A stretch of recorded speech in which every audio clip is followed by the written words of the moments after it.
Doctor साहब, आप दावा करते हैं कि आप फ्यूचर में देख सकते हैं, आप बहुत सी चीज़ें होने से पहले बता देते हैं। लेकिन ये बताइए कि कभी डेजा वू ऐसी कोई फीलिंग हुई आपको? हाँ, बिल्कुल हुई है। एक दफ़ा मैं दुबई मॉल में था। मैंने वहाँ देखा कि एक गोरी के साथ एक जो है वो हबशी खड़ा हुआ है। मुझे फ़ील हुआ मैंने इन्हें पहले भी कहीं देखा है। फिर मुझे याद आया अचानक, यार मैंने तो इनको एक वीडियो में देखा है। कैसी वीडियो? ये एक और स्लाइड आ गई है, स्लाइड 218, और ये खुल नहीं रही। फाइल? नहीं, उससे नहीं खुल रही। क्या? कोई वीडियो में खिड़की खोल रहा है कि किसी चोर की वीडियो है। इसको मैं फॉरवर्ड कर देता हूँ। हो गई। डॉक्टर साहब, आपकी जो कॉन्टेक्स्ट है ना, मुझे समझ आ रही है कि वो आपने कैसे बनाए हैं। ये वीडियोस फॉरवर्ड कर करके। देखिए, कॉन्टेक्स्ट मेरे बहुत ज़्यादा हैं, और इसलिए मैं हर बात में हर कॉन्टेक्स्ट का इस्तेमाल करता हूँ, और मैंने हमेशा कॉन्टेक्स्ट में ही बात की है। तो शायद यही मेरी कामयाबी है। डॉक्टर साहब, जर्नलिज्म में आप अपना राइवल किसको तस्वुर करते हैं? देखिए, जर्नलिज्म में मेरा जो राइवल है, सलीम बुखारी। सलीम बुखारी साहब आपके राइवल कैसे? वो ऐसे कि मैं और सलीम बुखारी साहब, हम अरशद नदीम को काफ़ी टफ टाइम देते हैं। Arshad Nadeem, javelin thrower. जी। डॉक्टर साहब, क्रिकेट से कोई दिलचस्पी है?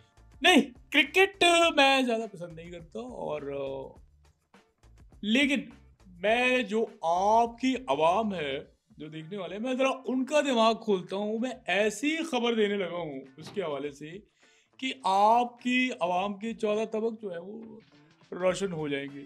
खबर ये है कि जिसे आप स्टार समझते हैं, वो so called star Babar Azam, उसका असल नाम बाबर आजम नहीं है। बाबर आजम का नाम बाबर आजम नहीं है? मैंने खुद पासपोर्ट उसका देखा है, उस पे आजम बाबर लिखा हुआ है। क्या रिसर्च है आपकी? पासपोर्ट के ऊपर हमेशा सरनेम पहले लिखा जाता है। आजम बाबर ही लिखा जाएगा। आपका नाम, जैसे आपका नाम वाहिद मशहूर है, पासपोर्ट के ऊपर आपका नाम मशहूर वाहिद लिखा जाएगा। आपने अपना पासपोर्ट कभी नहीं देखा? देखिए, आप मुझे इस तरह से डांट नहीं सकते।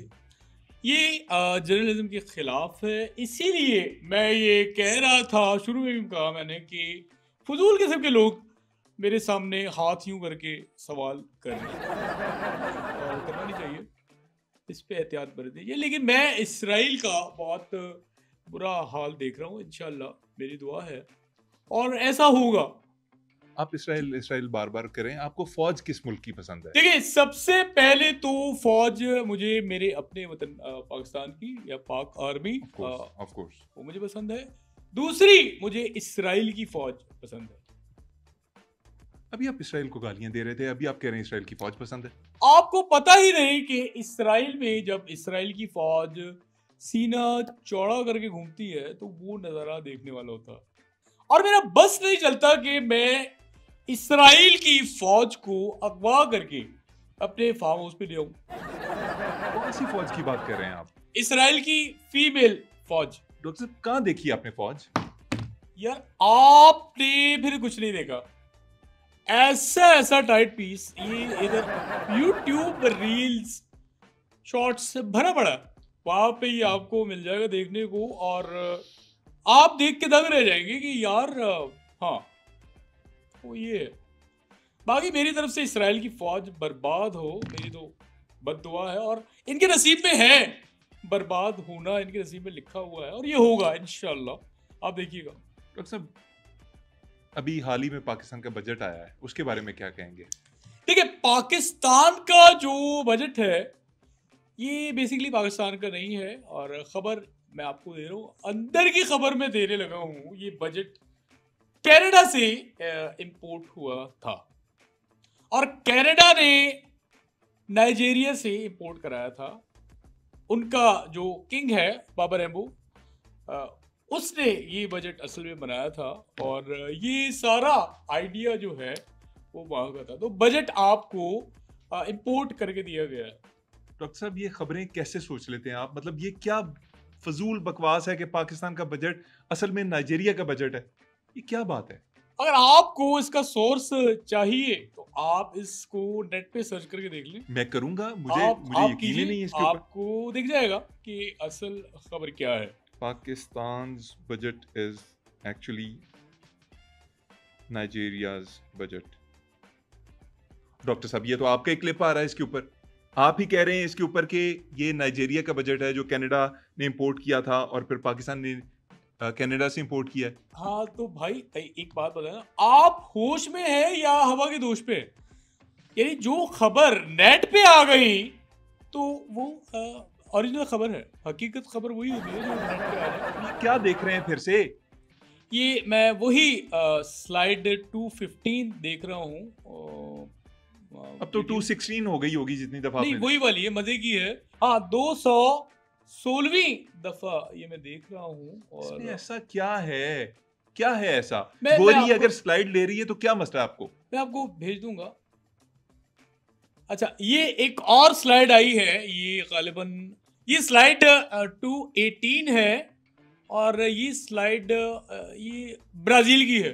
डॉक्टर साहब छोड़ें ये स्लाइडें, मुझे कुछ बताएं अपने बारे में। कभी बुरा वक्त आया आप पे? हाँ बुरा वक्त हर एक पे आता है और मैं भी एक स्ट्रगल से गुजरा हूँ और मैं बीमार हो गया था, बहुत खतरनाक किस्म का। मुझे हेपेटाइटिस सी हो गया था और मैं बिल्कुल शकील सिद्दीकी जैसा लगने लगा था और उस चीज़ का मैंने फ़ायदा उठाया और एक साल, पूरा एक साल मैंने शकील सिद्दीकी के नाम पे कॉमेडी शोज किए और खूब पैसा छापा। तो बुरा वक्त आता है, हर एक की जिंदगी में आता है। मेरा ख्याल में अगर आपकी शक्ल शकील सिद्दीकी साहब से मिलना शुरू हो गई थी तो बुरा वक्त आप पे नहीं उन पे आया। आपको पता है रूस इस वक्त क्या कर रहा है? क्या कर रहा है? रूस अपनी जगह पे ही कायम और दायम है। प्यूटन क्रेमलिन में एक पार्क है, वहां पे वॉक कर रहे हैं। डॉक्टर साहब बहुत बड़ी फिल्म है आप। फिल्म से मुझे याद आया, आपको याद हो कि एक मूवी आई थी शाहरुख की जवान। बिल्कुल गालिबन। बिल्कुल बिल्कुल आई। वो जवान 1985 में रिकॉर्ड हो गई थी। रिकॉर्ड हो गई थी 1985 में? ये कैसे 1985 में बन गई थी। उस वक्त शाहरुख खान जवान था और ये 40 साल बनते हैं गालिबन, तकरीबन कमोबेश 40 साल बाद देखें उन्होंने इसको रिलीज किया आपको है। कैसे पता चला है कि ये रिकॉर्ड हुई थी? मैंने नाज सिनेमा में कराची में देखी थी। डॉक्टर साहब आप दुनिया भर पे नजर रखते हैं, जियो पॉलिटिक्स की खबरें आपके पास होती हैं, कोई बॉलीवुड की और खबर सुना दें हमें। बॉलीवुड की एक खबर है मेरे पास। इंडिया की एक एक्ट्रेस है तमन्ना भाटिया। जी जी बिल्कुल है। अच्छा बहुत जल्द तमन्ना भाटिया को उसका खौंद जो हस्बैंड है वो छोड़ देगा। वजह? उसका दिल भर गया है। और आपको पता है बॉलीवुड में बहुत सारे सितारे ऑप्शंस ये जब होते हैं तो फिर इस तरह के वाकयात होते हैं। लेकिन तमन्ना को मैंने कहा है कि आपने दिल छोटा बिल्कुल नहीं करना, अपने आप को आपने कभी तन्हा महसूस नहीं करना।